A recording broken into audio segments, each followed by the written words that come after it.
Hey guys, it's Mark from mksenglish.com and welcome to another episode. Today I want to tell you another story about my hometown, Bethlehem, Pennsylvania. Every summer, Bethlehem has a huge music festival called Musikfest. For many people in the area, it is one of the biggest events of the year. The city becomes full of music, food, and people walking through the streets.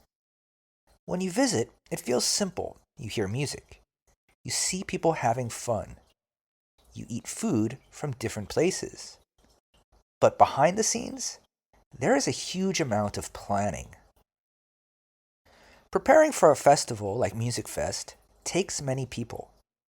There are musicians, sound engineers, security workers, food vendors, and of course, volunteers.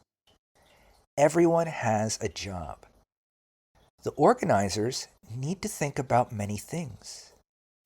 They need enough stages. They need enough space for visitors.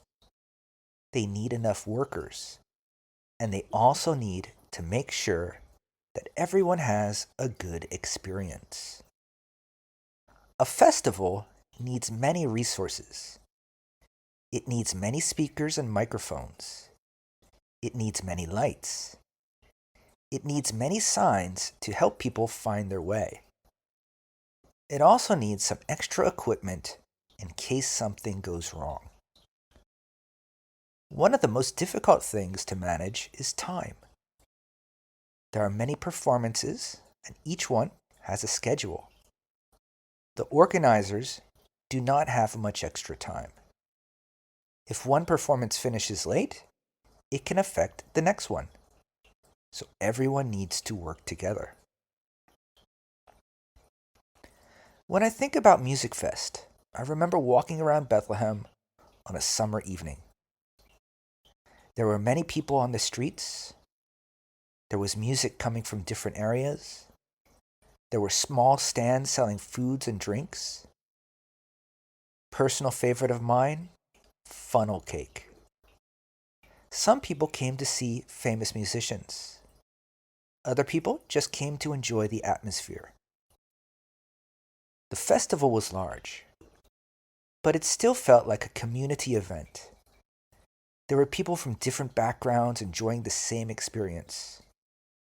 A successful festival is not only about having many things, it's about having the right things. Enough music, enough space, enough planning. All right, well, let's check your understanding.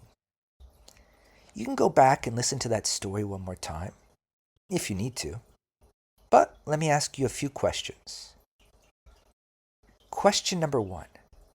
When does Musikfest happen? A. Winter. B. Summer. Or C. Spring? That's right, the answer is summer. Musikfest happens in summer. Did you catch that? Like I said, if you need to go back and listen to that story, no problem. Question 2. Why does a festival need many workers? Is it A, to plan and manage the event? B, to sell only food? Or C, to play every instrument? Well, of course, the answer is A, to plan and manage the event. All right, question 3, the last one. What is difficult to manage? Is it A, time, B, music, or C, weather only? I think that was another easy one, right? The answer was A, time. Okay, well, now let's review today's grammar. Many. We use many with things we can count. Many people, many stages, many performances. Much. We use much with things we cannot count. Much time, much planning, and much information.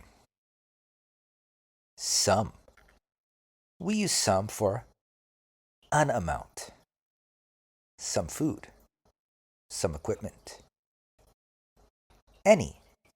We use any in questions and negative sentences. For example, do we have any extra supplies? Enough. We use enough when something is sufficient. We have enough workers, we have enough space. So hey, a big event may look easy when you're watching from the crowd, but behind every great event, there are many people planning and managing resources. That is true for festivals, businesses, and, as you know, everyday life. Thanks again for listening, guys. I hope you like this, and I hope you subscribe. I also hope you check out mksenglish.com. Keep learning, and I'll see you next time. Bye!